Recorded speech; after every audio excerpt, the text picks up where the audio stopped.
Hey guys, well, after months of planning, divine timing, and God's provision, we're finally here. We finally are able to get the Christian Entrepreneur podcast up and running. I'm so excited about this whole journey that we're going to go on together and really inspire a lot of entrepreneurs out there to be open about their faith and talk about God in business and kingdom business in general. It gives me great pleasure to announce our first guest for our podcast, and that is Mr. Paul Stone, the CEO of Homesec Australia and New Zealand, Australia and New Zealand's largest private lender. Welcome. Thank you very much, James. It's great to be here, and thank you so much for having me on as your very first guest. So, tell us about yourself, Paul.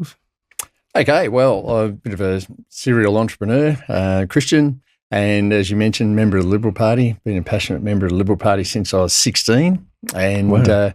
People often go, "Why are you so interested in politics?" But I learn a lot from it. In fact, I get more out of politics than I give, and I give a lot to politics. But it also teaches me some really good disciplines in business and in marketing. I understand that you're the CEO of Homesec Australia and New Zealand, or co-CEO. Yep. Basically, what does Homesec do? Okay, so yeah, I'm the founder, joint CEO. The other CEO, Jason Brockmuller, who's a good friend of mine, and we've had a great business relationship for 20 years now. Oh, wow. And Homesec Business Finance is a private business lender, so we fund bridging loans for business. That's Okay. the easiest way to explain it. So people say, well, why would someone come to you rather than a bank?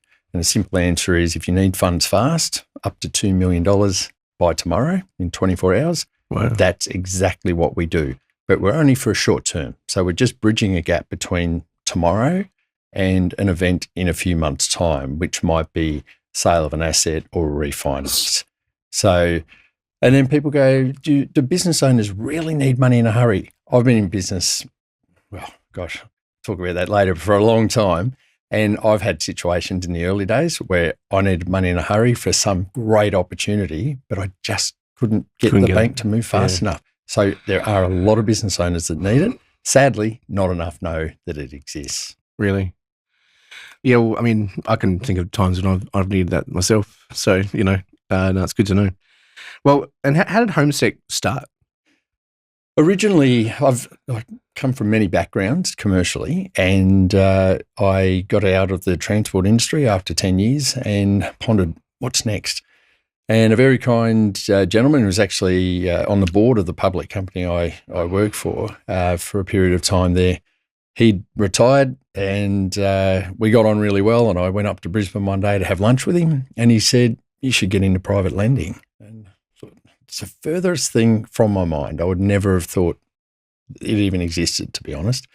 And he knew that I'd bought and sold businesses and that sort of thing over the years. And he said, you should do it. You know what you're doing. You're astute. And he kindly mentored me. His name is Peter Langton.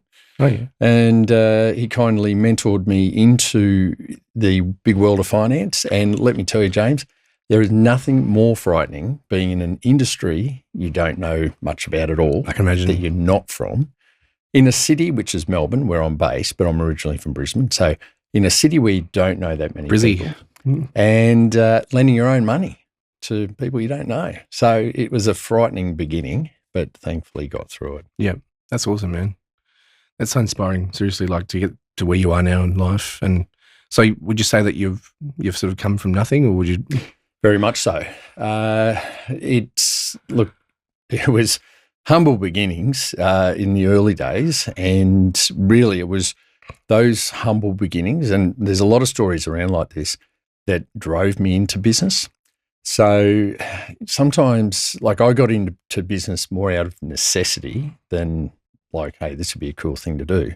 It was, I had to make money. How do I do it? Yeah, how you do it? And this started at the age of 10 and washing cars and putting leaflets in people's mailboxes advertising car washing business that myself and a schoolmate did. We did that for about 3 years, and then next thing it went on to buying and selling push bikes. And it just sort of all continued to go from there. And then at 17, I thought my father was in the footwear industry and the manufacturing side of things. And I thought it'd be cool to open a shoe store. So used all my savings from that to open a shoe store, and then opened another 3, got to 4, and without boring you with the whole long journey of it, but ended up selling out of that. We did go through the wild recession of the early 90s, which I tell you what, if you've ever been through that, you know what a real recession is all about. So, and that's the overall beginning of the story. So it was born out of necessity. At the time, due to, look, it happens, parents splitting up, and we had no money. Yeah. So yeah, I know how you feel. I've come from the same sort of background. You can relate. My parents are still together, but still together after 30 years. Wow. But yeah, I know they've been through ups and downs. My parents are in business as well. But yeah, I can 100% relate to your journey, and I've been sort of in the same situation. So, what does the day in the life look like for Paul Stone? It's multifaceted and rather complex. So typically starts at 4:30 in the morning, Monday to Friday, and hit the gym and clear the mind that way before the craziness of the day begins, and then start getting into all that stuff that you need to cover off before the rat race begins at 9 o'clock. And those first few hours of the morning are the most productive of the day for me. And then it's into it. Running a finance company, you've got to be across a whole lot of different things: legal stuff, marketing stuff, tech, cyber attacks, staffing issues. I've got a great management team at Homesec and great staff. So very, very blessed. I've got to say, they make my job so much easier. Yeah. But nonetheless, look, lending money, it's a risky game. It can be a stressful game, and it's fast paced because we lend in 24 hours. So there's always something going on. And typically a day will end about 7 o'clock at night. Sometimes it'll run into later in the evening. But look, I've got to honestly say, I love what I do. That's good, man. Do you travel a lot? Yeah, domestically, and there's a few overseas trips, particularly to New Zealand, where we do operate as well. But I've tried to pare the travel down a little bit and just be firmly based on the ground a little bit more. You've got to do what you've got to do. Like here today, we're in Adelaide. Well, thanks for coming down. It's just one question for you. How did you find God? My mum. So, for as long as I can remember, really, goes way back. So for early memories, about 3 years old, and it was Sunday school. So then, and as I went through those early years, Sunday school was a big thing. And back in Queensland, growing up in good old Queensland, we had a religious premier, Joe Jockey Peterson. Some people hate him, some people love him, but the fact was he was a Christian.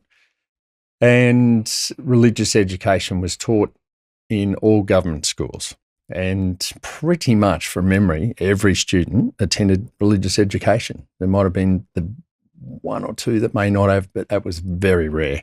I know things have changed a little bit in the passage of time, but that's the way it was then. So to be RE, religious education at school, and this was a government school, not a Catholic school or anything. It was good. It was great. And then Sunday school on Sunday. And then as I grew up a little bit more, it turned into church on Sunday. That's awesome. Have you ever had any miracles happen to you in your business career? Look, there have been moments that I've thought, where did that come from? Situations where you think it's something's definitely going in that direction, often in a negative direction, and for no reason I can explain, it's spun around and turns gone around positive. Yeah, it's happened a lot, and I won't bore you with all the details, but it definitely happens. That's awesome. I can tell you one miracle. That's today. You bet. Yeah. You've definitely performed one today. I've been trying to track down Paul for 4 months. That is true. Yeah. All right. You're hard to track down. We got you here, hey? You all right. So how would you say that faith has shaped your approach to entrepreneurship? With good values. I think that's probably the number one thing. It teaches you very good values. That's what I've always liked about it. It's whatever people may think of it, it's made up of good values, and that's its primary foundation. And treating people with respect, forgiveness, like we all get things wrong from time to time. not always seeing the worst in people, and fairness, and that's a big thing too in what we do with lending. It's you've just got to put yourself in the shoes of other people, and so. Yeah, and look, I think, and the other one, the H word, honesty. You've just got to be honest. Yeah. Okay, that makes sense. Yeah. Well, have you had any, times in your life when you've sort of made a mistake and like God set you in the right path? Yes, there's been. Look, I've made plenty of mistakes, that's for sure, and I think I actually often think this, that I am very lucky to, I don't know, have managed to stay on a particular pathway that I'm on, that I found myself on. And, we could all deviate off into different pathways. And I've managed to stay on one that, has served me well. And there's been forks in the road sometimes where you could go one way or the other. And I have to say, I do think it's a message from God that has guided me in a particular direction on occasions, and it's been the right one. So thankfully, you had the right decision at the right time. Yeah. Yeah. Yeah. And it's not to say I always make the right decisions, because I don't. But on those critical ones that are potentially life changing. Yeah. And of course. You do think, well, it was a message. Has anything ever happened in your life when you thought it was a blessing, but it was actually a curse? Ooh, probably, yeah. You come across people from time to time in life that you think is a blessing to have them in your life, and it turned out to be a curse. But the opposite, yeah. Yeah. Like the enemy sent them into your path to stop you. Through the passage of time. Oh, look, not everyone has good values, and they may not completely disclose their agenda at the outset. And they turn out to be something other than who they initially said they would be. So yeah, look, it's happened, but you've got to be prepared for that. It will happen again as well. Yeah. And the wrong people come into your life sometimes, and the sooner you can recognise it, the better.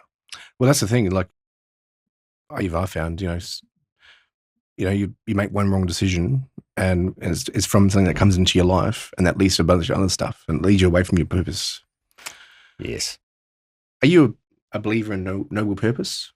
Do you know what noble purpose I'll means? get you to explain that, so I don't guess the answer. Okay. Well, I guess noble purpose means, like, you're obviously running Homesec, and it's very successful and everything else. Does it have an ultimate goal? Do you support a charity?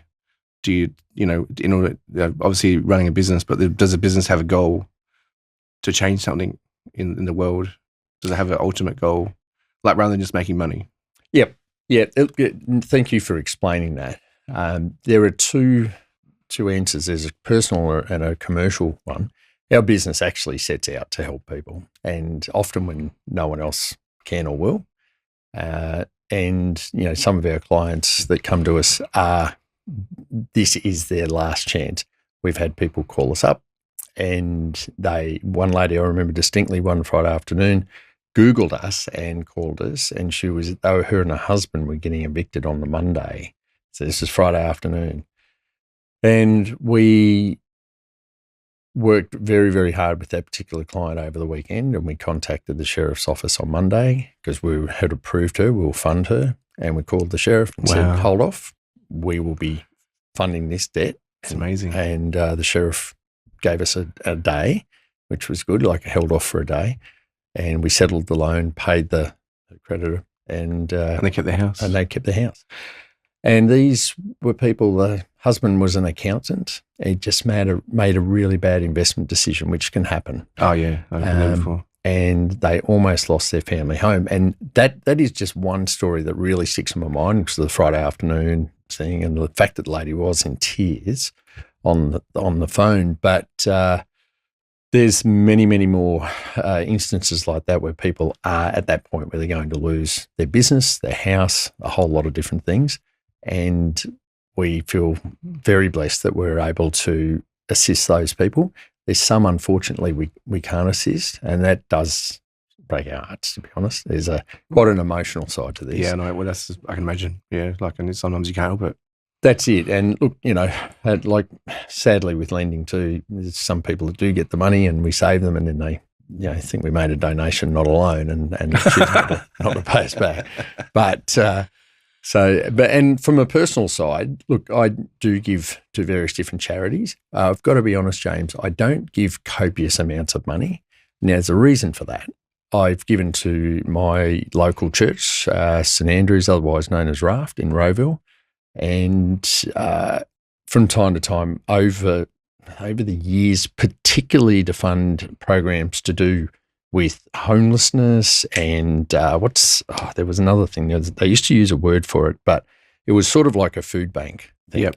And it absolutely opened my eyes. Like, I encourage people to get more involved in some of these things because you get to see what's under the hood and what's really going on in your neighbourhood. Yeah. Now, I live in a mid socio-economic area, not a high socio-economic, just a middle class area. And I was really surprised to see the amount of families at that particular time, it's going back a few years now, it was pre-COVID, admittedly, that had difficulties putting food on the table. Yeah. Now, I could only imagine that would be so much worse this year with the cost of living being so high. So you want to help people basically who are less fortunate? Well, definitely I do, but I think just giving money all the time is that's very great. It's noble. It's awesome. You're right. But I'm a big believer in you can give a person a fish and they've got a meal, you can teach them how to fish and they can feed themselves for a lifetime. Amen to that. So my big crusade is financial literacy and trying to educate people how to not just make money, but hang on to it and save it and budget. And because a lot of our issues, not all, but a lot of our financial issues that households can face does come down to the lack of budgeting. So if that can be basically it's education. If that can be done, that would be fantastic. And I guess the other thing, we've talked before about the Liberal Party, and we can all whinge and moan and carry on about the government or the opposition, whatever. But if you get involved, you do get a chance to have a say and a bit of an influence potentially. Yeah. And I'm very passionate about that. Our government wastes a lot of our money. And it could be put into no comment into other areas. And I've just also, and I'll leave this as the last point on that.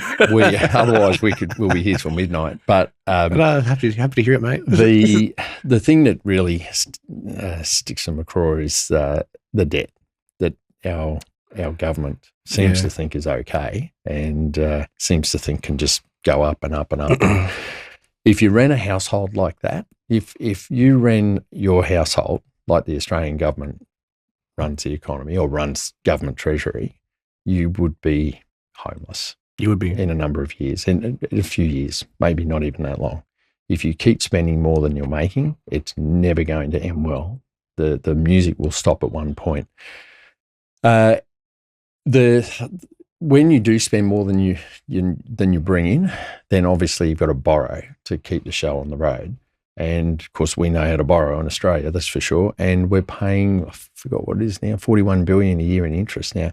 41 billion a year. You imagine if we didn't have that debt, what we could do with $41 billion. Oh yeah. You imagine the impact we could have on homelessness. Yep. For example.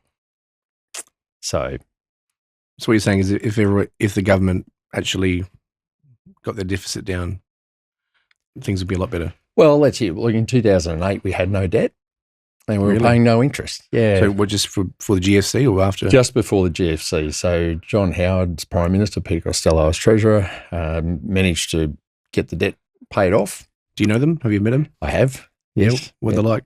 Fantastic individuals. Very, very, very nice people. Very astute, very passionate, and I admire them both. Yeah. Good men. So we had no debt, and then the GFC came along. Labor had got in, and it doesn't matter who was in power. at the time. There had to be stimulus packages and all sorts of things to keep us going. The trouble is, and that's fine, then they kept the country going. It was a terrible time, but once we got past the GFC, it was time to pay that debt back, and They didn't do it. And, Tony Abbott had a crack at doing it when he became PM and brought out a budget with a budget repair levy, and it got rejected in the Senate, and the public turned against him, and then his own party turned against him because the public had turned against him, and then he was no longer Prime Minister. So he was the only person with enough courage since then to have a crack at trying to fix this problem. And then since that point, it's uncool to want to pay down debt by the looks of it, and both sides of politics seem to if you want to stay in power, you don't upset the voters. Now, voters typically want, and so governments don't want to stop that. They don't want to interrupt that and look at, appeal negative. So they don't increase taxes, and no one wants to pay more tax, but we need to cut something. I mean, we've got to live within our means, and we're not. So this problem's only going to get worse. We had COVID come along. We had to dip into the government dipped into the pockets, borrowed more money for that, which they had to do. And it was a Liberal government, just to be fair. No one's talking about paying that bill back either. Now, what happens if we had another pandemic or another GFC? That's it. There's no more second chances. That's it. So it is a big concern of mine. Yeah, fair enough. It's a good explanation. Yeah. Then I forgot what question I asked you now. It's actually a good answer. Sorry. What advice would you have for other entrepreneurs who are Christians and they're just starting out? Well, first of all, if you're a Christian, you already have one thing going for you. You believe. You've then got to go, okay, I also need to believe in myself and back myself. Because often it's a bit of a saying that the only person standing between you and success is you. Well, this is probably like something I can ask you because I'm 35, Look, you've been in business a long time already at 35. So you've made a choice at one stage to start. And I take my hat off to anyone who has a go at business. It's a big, scary world. You've got to have a level of bravery about you to have a go at it rather than just going and getting a job. So I applaud anyone who has a go at getting into business. But my advice is there's a couple of things.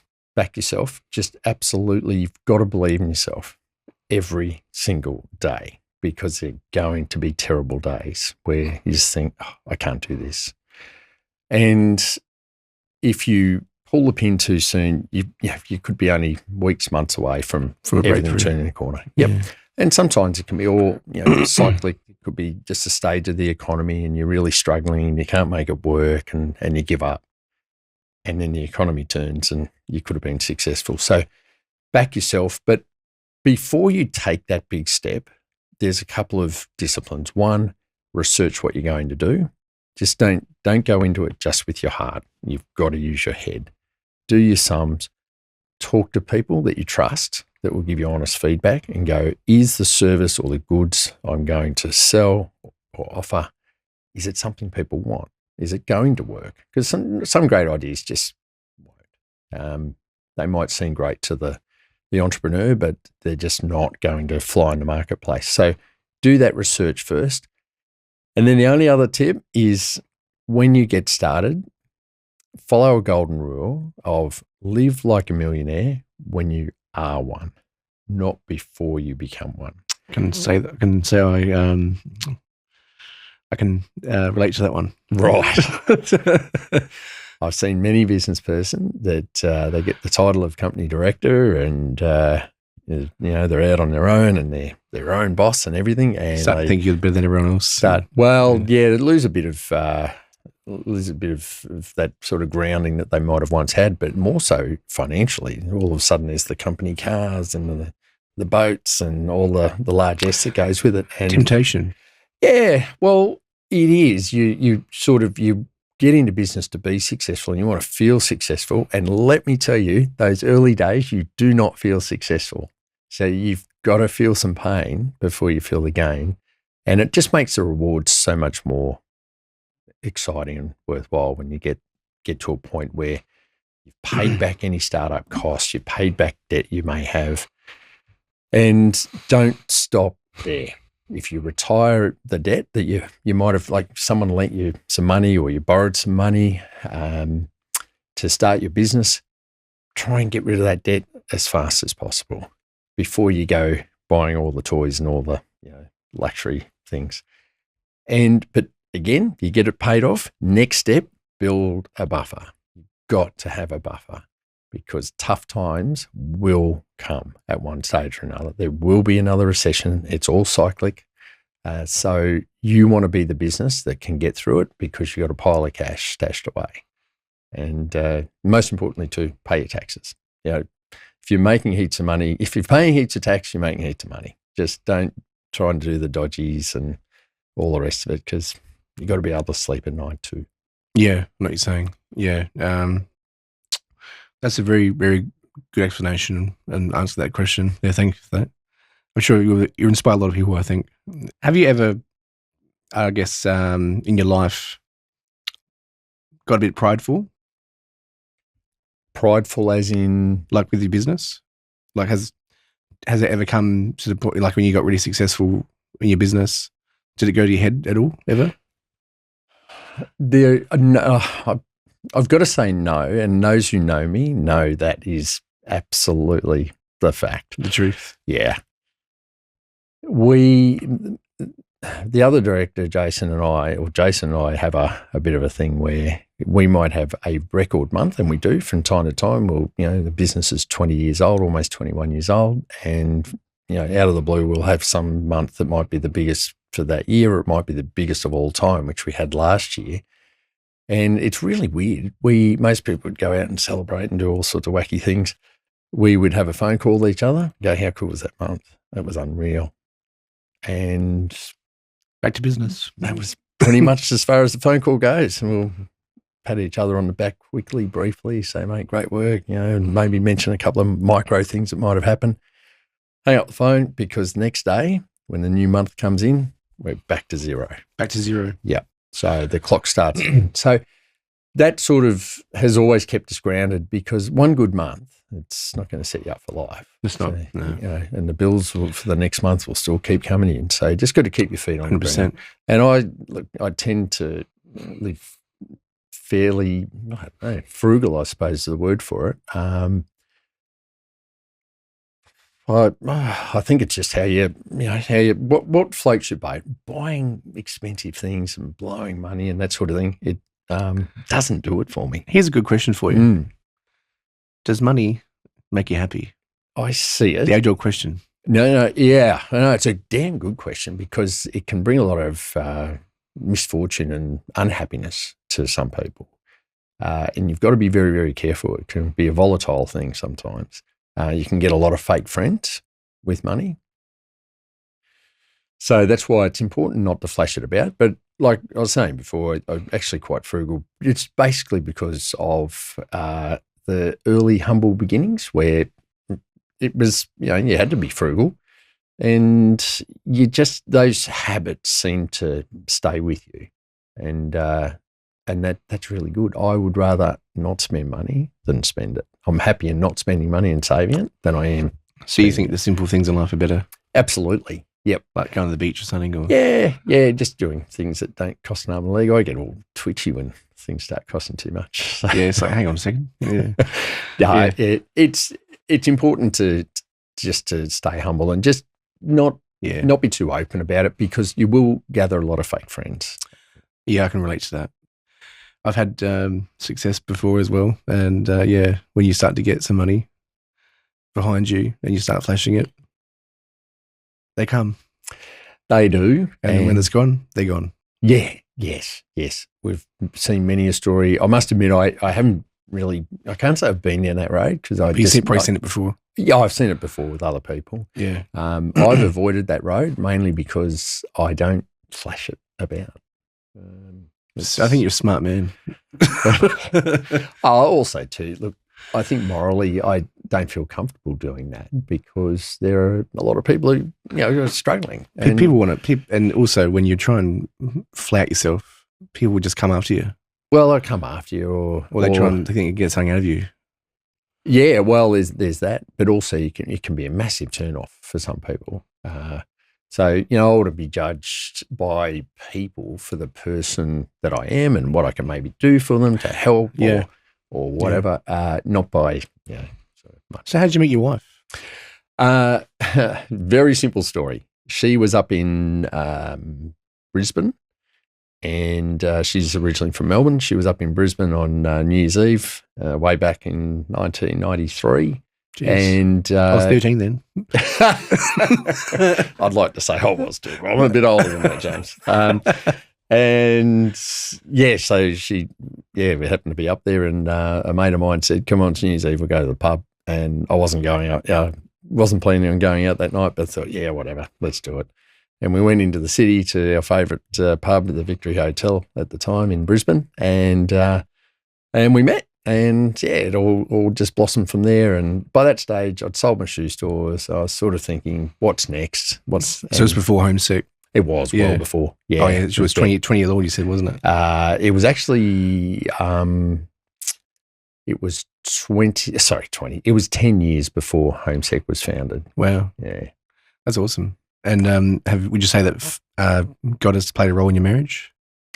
Yes, I would think so. We got married in a church. Tina is a Catholic. Or she wouldn't call her a practicing Catholic necessarily, but being Chilean, it's a Catholic country, and went to a Catholic girls' school. And of course, I'm Anglican, and it's never been an issue. Like it's not like two football clubs or anything. No, it's not. Yeah. So you follow footed? Oh, I do. I've got a story on that in a minute, actually.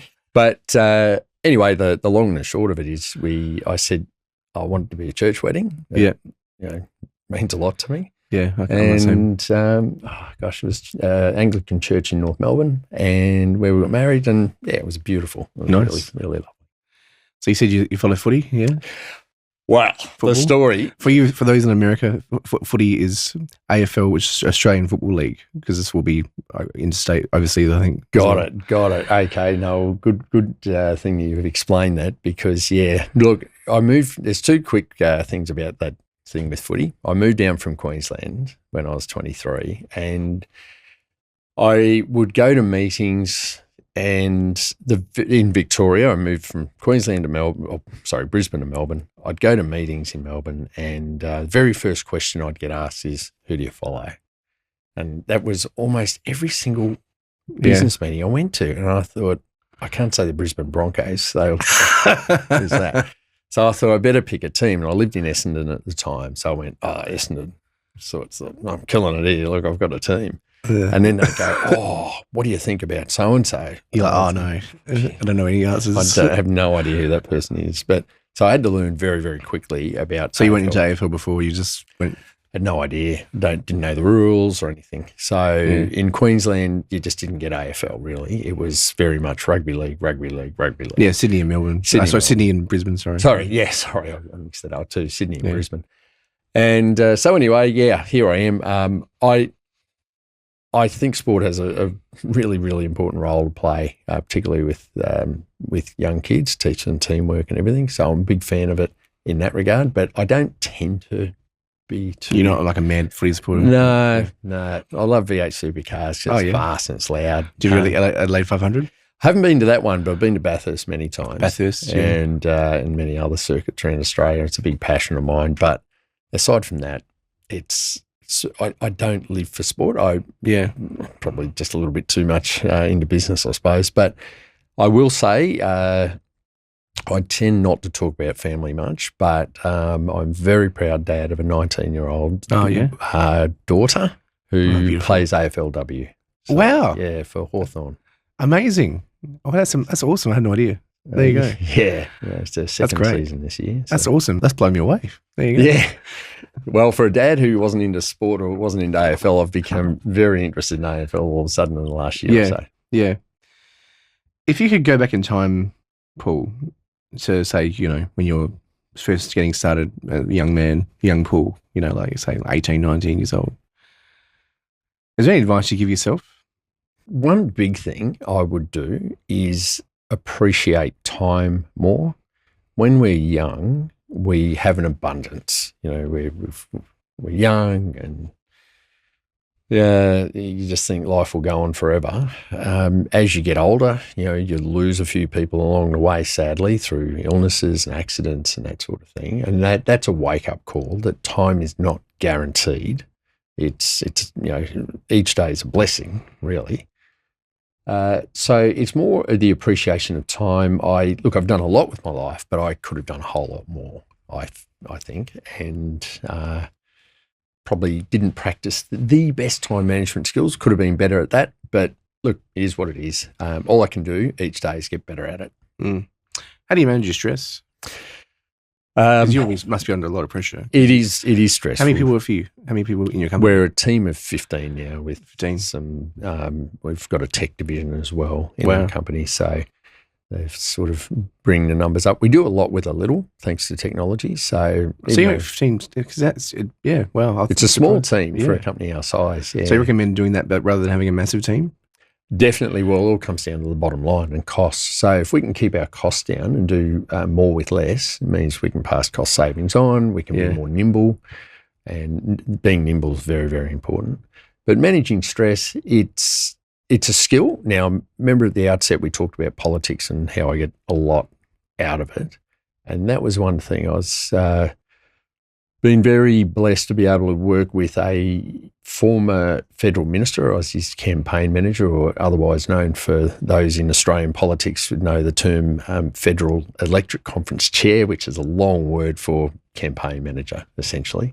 And in that role, and just even being in the Liberal Party and being at events and getting to meet ministers or shadow ministers, prime ministers, you get to talk to them, you get to find out how they manage stress. Now, compared to my day, theirs is 1,000 times worse or harder. And so I've learnt from the experts. And some of the tips are you've got to learn how to compartmentalise. You've got to learn how to put your work problems in a box and lock it away until the next day. It affects your personal life. Yeah. And I've got a saying that one good thing about problems, they'll always be there for you tomorrow. Yeah. They're not going to run away. It's not going to go anywhere. So don't worry about losing them. They'll be there for you. And John Howard, former Prime Minister, actually said on TV once, he got asked that question, how do you manage stress? And he said, look, there's millions of different ways, but I'll give you one easy one. Don't run late. Don't run late for things. It's an avoidable way to reduce stress. So true. Yeah, for me personally, I've learned that lesson the hard way. Yeah. We all try and squeeze one more thing in before we go or whatever. And it's like down to the wire. That's it. And it does create I thought about getting a haircut before I came here, and I was like, no, I'll be late. Yeah. Look, there is no crime in getting somewhere 5 or 10 minutes early. First podcast, got to get a haircut. Your hair looks great. Yeah. It looks great. Do you rely on God much with your stress or, your personal struggles? There has been times where, you might be coming to a major crossroad or a potentially big issue that might be coming up that you think this could change the future direction of the company or me personally or whatever.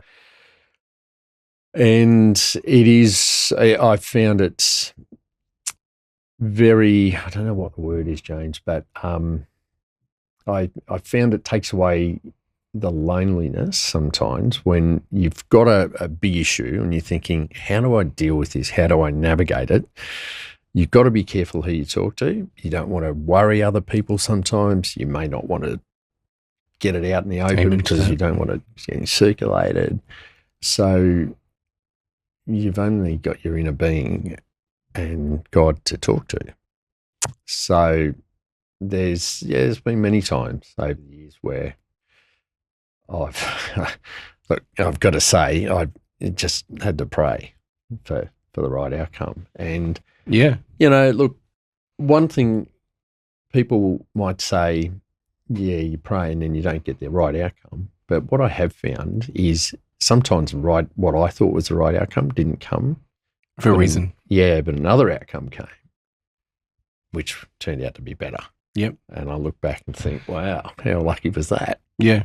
You dodged a bullet sort of thing. Or? Dodged a bullet or just got bumped into a smarter course of action going forward. And also sometimes, look, some people might say it's talking to yourself, but I don't see it like that. But it's not talking to yourself. You can sometimes unpack things without having to talk to someone else and get some clarity over the situation you might be dealing with. And I don't know, sometimes all of a sudden it doesn't quite seem as monumental as what you thought it was initially. Yeah. So it's important to calm down. And look, it is important. I think having someone by your side, so to speak, is pretty valuable. Having a partner or a wife or something. Or, yeah. Oh, well, in this case. You mean like God? Yeah. To my God. Yeah, okay. Yeah, fair enough. Yeah. That's amazing, man. Well, it's very inspiring to talk to you, honestly, Paul. Like, I've to be honest, I hadn't heard of you until a couple of months ago. Yeah. But I wasn't in your space, but I'm sure a lot of people know about you in the finance industry. Yeah, we all tend to stick to our spaces and that sort of thing. But it's a great industry. There's a lot of great people in finance. And But no, I'm very glad. I told you, James, I love marketing. Marketing is central to everything, and hence why our paths have crossed. Yeah. And for those who don't know, we run a company called Born Again Digital Marketing, and Paul contacted us for some marketing. And so then we sort of crossed paths, and now here we are on the podcast. Yeah. So that's pretty cool. It's a pretty cool start, that's for sure. Yeah. So, yeah. It's never happened to me before, that's for sure. Yeah. So this podcast actually came from a dream, believe it or not.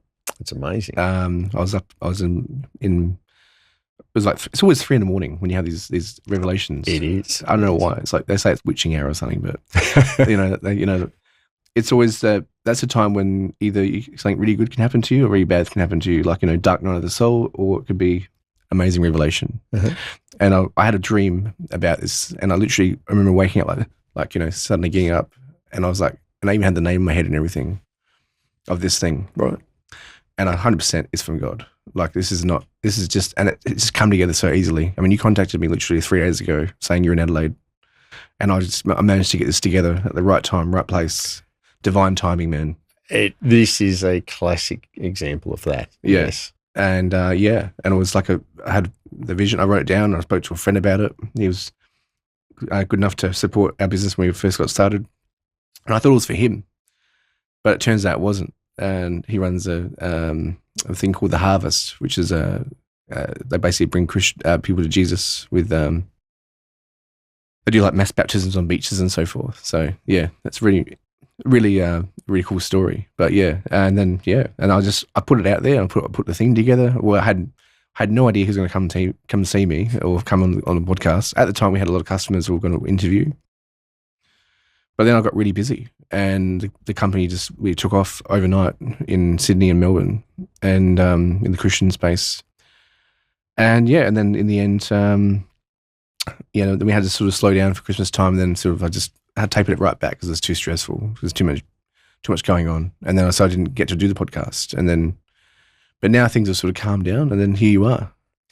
Well, these things do tend to happen for a reason, because as you know, and I've got to confess, I've been a difficult client to get hold of sometimes. I get pulled from one thing to another, and other things take priority, and you've been incredibly patient, and here we are in Adelaide together, and you managed to get us in, and I'll come to see you in Melbourne. Doing this cool podcast.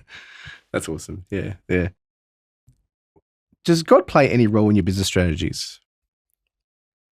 Do you ask for wisdom from God? There are some times when we have some big decisions to make, and I will not so much ask. I do actually. Seek counsel. Yeah, I do actually. Or like a pastor or something, or no, just direct, no middlemen, straight up. Yep, and there are times when you go into something monumental and you don't know the answer. You don't know which way it's going to go. So you do think, I need something. Like it's almost like flipping a coin here. And sometimes you can get some clarity, and it just gives you just that little bit more confidence that, hey, look, I might be on the right track here. If not, I'm just backing myself anyway. I'm just going to run with whatever decision I make and back myself. But and in business in general, look, just follow the right values. It's someone said to me years ago, if you do the right thing by people, good things normally come. So if you set out to do the wrong thing, then don't be surprised if bad things come your way. No, 100% agree with you on that one. Yeah. Well, I guess everyone, learns eventually, and even if they've done something wrong, or, obviously forgiveness is a big thing as well. Yeah, and in fairness to everyone, we all make mistakes. Sometimes we have great intentions. You have great intentions that just turns to crap. Absolutely, yeah. Or there's unintended consequences from your noble actions sometimes, and you don't see them, and then you find out you've caused all sorts of other problems. And you've got to forgive yourself a little bit too. I think if your intentions were right, and things didn't quite turn out the right way, not great. Learn from it, but then forgive yourself. Let it go. Yeah, I mean, everyone in business has made some mistakes at some point, and you really blame yourself for it. And especially if you're a guilty person like me,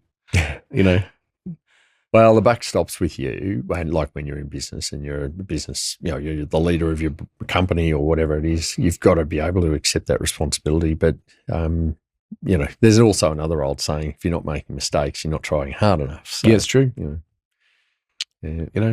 can you can play it safe, or you can try it and take a risk. And sometimes it's not going to work out. Sometimes it will. But sometimes you have God's favor on your side, so that can also work. Yeah. Well, if Christianity gives you confidence, which for me it does, I've got to say, then that's a good thing. So as I said earlier on, you've got to be able to back yourself. If you can't, look, the numbers are already against you. So no, makes sense. I can 100% understand what you're saying. And again, like I was saying before, there's going to be some dark days. It always is. The sad part, James, is so many young entrepreneurs or budding entrepreneurs get on YouTube and see all these spookers going, you too can live a lifestyle like me. Oh, yeah. They've got the rented house behind them. But look at my Lamborghini behind me. Yeah, that's it. And look, there's my helicopter up there. Those people, they last for like a year and then they're gone. Yeah, they do an awful lot of damage though on the way through, because they set this tone or this imaginary image that you get into business, you're going to be like that. And look, for a very small percentage of very lucky people, that might happen. But for the rest of us, it doesn't happen like that. Yeah, so it's hard work. Hard work. That is the thing. If you're not prepared to work hard in business and deal with those yucky times, then you possibly should rethink getting into business, because it is not all glamorous. It's not is not at the beginning, no. And you've got to back yourself, have your faith, and just knuckle down. Any entrepreneurs that you know that inspire you? There's been quite a few. Some no longer with us, but I think Kerry Backer's one notable one. He was a visionary. He was. And hard-nosed too. Oh yeah, tough man, but a visionary, and that's what I like. He just wasn't good at business. He was good at developing things. And I think a modern day version is Elon Musk. I mean, whether you love him or hate him, he's developed a lot of amazing things, and I have to take my hat off to him. I'm a fan, but some people aren't, and that's cool. But you can't take away PayPal, SpaceX, Tesla, and all these other. Well, I mean, there's a lot of things that even he's helping people, in Africa get Wi-Fi. Yes, like we do a bit of work with charities on our end, and our goal is to help. We have the ministry that is called Victory Centre Ministries, which is basically our main ministry we support. We donate 10% of our profits to ministries and charities as our business model. But we have there's a place in Africa called Kissy Town, and it's Kissy Town. Yeah, I know. It's a funny name. Interesting. His name's Pastor Amos, and we send money over to them, and we're looking at to get Starlink for them, and these people have nothing. Like they've literally got no power, and they just got power recently. Like the guy's never had power in his life. Amazing. Really makes you look at your own life and go, wow, even if you're on Centrelink in Australia, you still have it better than them. That's right. Yeah. Well, with some electricity and connection to the internet, all of a sudden opens up education and a whole lot of different things. So information's powerful. It is, and education. Yeah. Well, do you believe that information is the most valuable asset? Yes, and I think then what you do with the information, it's great to obtain information, but what do you do with it after that? Yeah, and you also got to be careful what information you're getting to and what you're listening to, but form a considered view and do something with it. If you're learning from the information you're getting, think, okay, what can I do here? Do you reckon if you had your time again, you'd be like 10 times further than you are now with the knowledge you know now? The technology. I talk to my now adult children about this all the time, and I mentioned earlier, like when I was 10, I was doing the car washing and your age. Bikes and all this sort of thing. And I know I feel terrible. I feel old going, back in the day when I was your age. But the fact is, back then there weren't even fax machines. Literally, you had your phone at home, your phone that was bolted to the wall. So you have one of those car phones, did you? No, it was before mobile phones too. Oh, right. Well before. So we're talking 1980 here. And Wall Street era. So what? Sorry? Wall Street era. Yeah, basically. And it was all newspaper based. You'd whack your ad in the paper. You'd have to wait a few days for the ad to appear, and then the phone at home would ring off its head. My mother would be blowing up because the phone would be ringing, all these strangers ringing up, wanting to come over and buy stuff. But I said to the kids, oh my goodness, if we had the internet and LinkedIn and all the social media platforms back then, it would have been super cool and very different. But it wasn't around. A lot would have changed. Yeah. And that's the thing. It's sometimes, you hear the old saying about putting an old head on young shoulders. It'll be, for kids to go, it's all too hard. Or if I hear the story one more time that, young people these days won't be able to afford their own home. You can, but working more than 38 hours a week is not a crime. Get a second job. I know this is controversial, but work hard. This is the whole avocado method, save your avocado on toast and save it. Well, that's it. Just save, work hard, but also, honestly, the opportunities in the modern age are amazing compared to what we had years ago. And then, look, here I am going, oh, geez, we only had a home phone.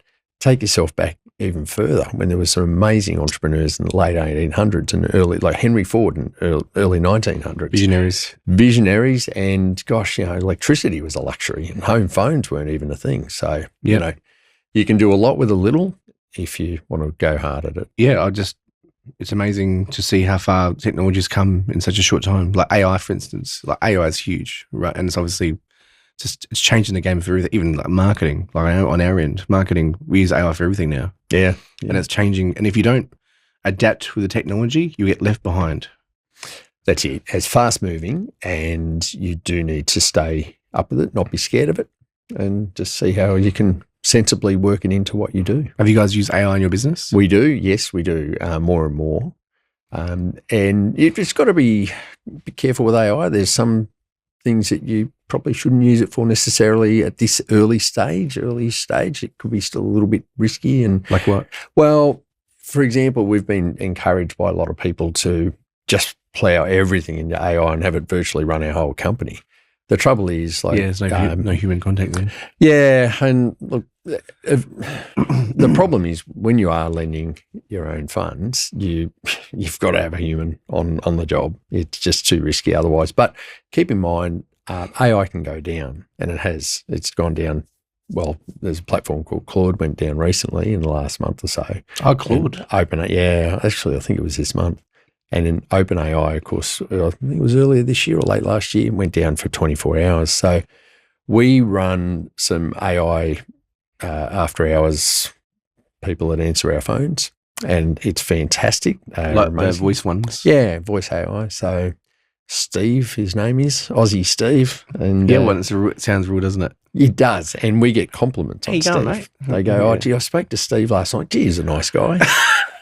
And I think, right, our tech guys have done very well there. And Steve dutifully sends us a transcript of how the call went, puts the details into the CRM and does all that. So it is amazing.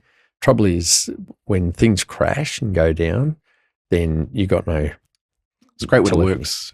Yeah. So I think in wrapping up that bit, I think you need a hybrid model. There's definitely a role to play with AI, but you do still need. You still need that pen and paper, don't you? You do. You still need the pen and paper. And you still need the good old human. You can't really, honestly, when the technology goes down, and the age that we're living in now, everything's reliant on technology, like cash is going out of fashion. Yeah. We're going to a cashless society. Everything's on your phone now. Everything's plugged into your phone. There's no, they could easily just turn it all off and we won't have anything. That's it. So it's quite scary, isn't it? Well, we've had our close encounters. We had Optus go down that time for 24 hours. And that's linked up to the payment platforms and everything. Yeah. So it's just important. Whatever you do, have backups, have redundancy procedures. Yep. Awesome. Well, thanks so much for coming on to the Christian Entrepreneur, the very first episode. Paul Stone, from the CEO from Homesec. We appreciate you coming in. I feel very blessed to be here, James. Thank you very much for the opportunity. No, mate, it's been honestly a pleasure. Thank you so much.